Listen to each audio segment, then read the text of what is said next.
Okay guys, so you got you a lab puppy. Now, I made you some videos about training these Malinois puppies. And so what we're going to do now is we're going to make a little series on training lab puppies. And let me tell you what I would do if you brought me a lab. You know, the very first week it's here, what we do is we do a little thing called Good Student Week, where we're just trying to make the dogs, you know, the puppies into good students. Well, even if they're dogs, even if they're young adult dogs. And ask yourself, what does a good student do? Well, what a good student does is they sit in the chair and they look at the teacher and they wait to be instructed. Okay? So when you bring me a puppy, the very first thing I do, I don't start bossing it around and dominating it or making big demands of it, you know. I just exercise it a bunch. And I control about 50% of its rations so that I can dole those rations out as treats over the course of the day. If I were to try to give the dog that, you know, 50, 60 actual, you know, treats, extra dog food per day, you know, on the one hand, they're going to lose a little bit of motivation because they're already going to be full. And then on the other hand, if they're the kind of dog that's that motivated by food, they're going to get super fat, you know. And so what we want to do is we want to get the maximum amount of treat repetition that we can, but we don't want to get into a stage where we're losing motivation or we're getting into that, you know, excessive caloric intake zone where the puppies start putting on weight that's going to be detrimental to their, you know, their health as they develop. Okay, so you'll notice, see, I'm looking at you right now in that camera, and what I'm trying to get across to this puppy is there's going to be a lot of times in life when me, the owner, or me, the handler, whatever you want to call me, I'm a little bit busy.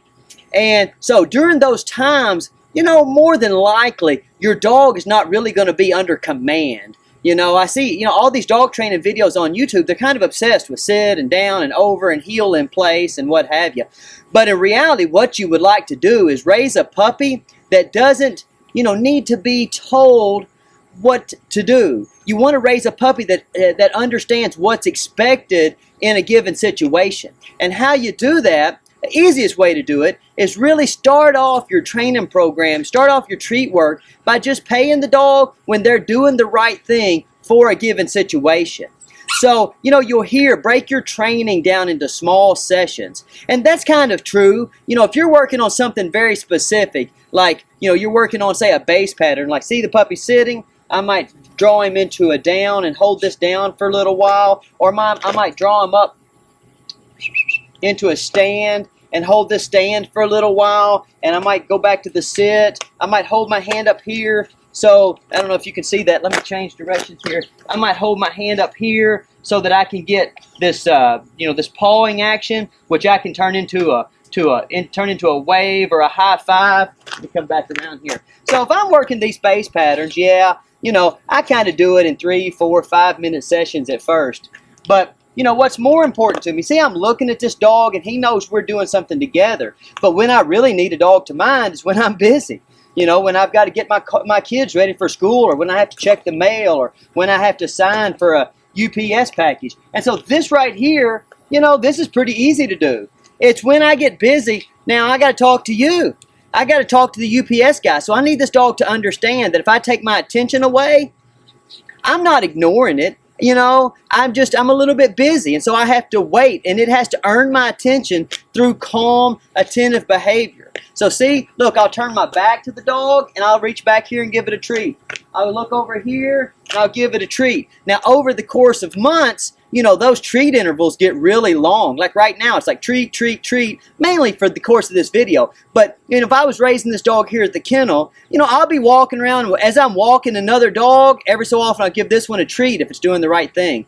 If I'm checking a customer in or out, I'll give this one a treat for being calm and attentive. And so I want to start off, right off the bat, teaching these dogs that when I'm looking at them, yes, they can expect that we're going to be doing something together, and that's going to be some type of active behavior, like sit or wave or down or stand. Come on, pup. Oh, you can do it. You can do it. Yeah, and you got to be real patient with them because they, you know, they're just babies. All right, so like I said, sit or down.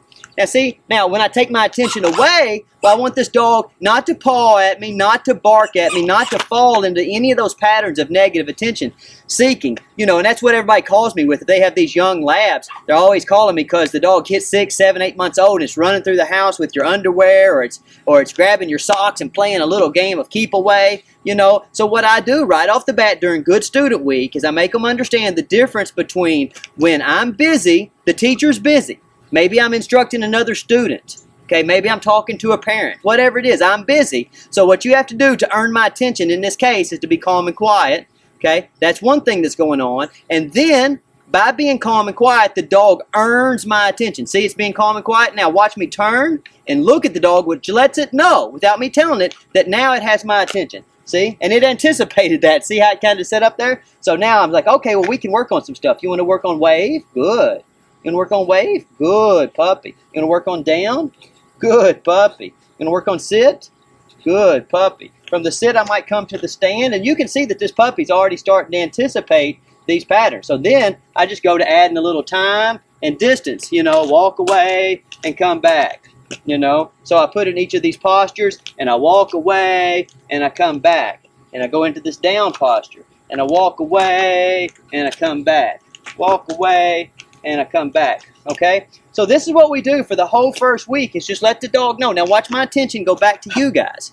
Now what I want this dog to understand, as soon as I turn my body away from it, I'm to be respected. I'm not to be aggravated. The only way to get my attention here is not by barking or pawing at me or anything, or running off. You know, just sit in your chair, work on your homework. What's the dog's homework? Learning to be calm, learning to show me that that impulse control that I need so much in a good dog is coming along the way I want to.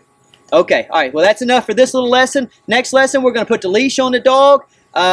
And start to work on leash, his leash manners, and then maybe move into all the other things that you have to do to raise a lab puppy the right way.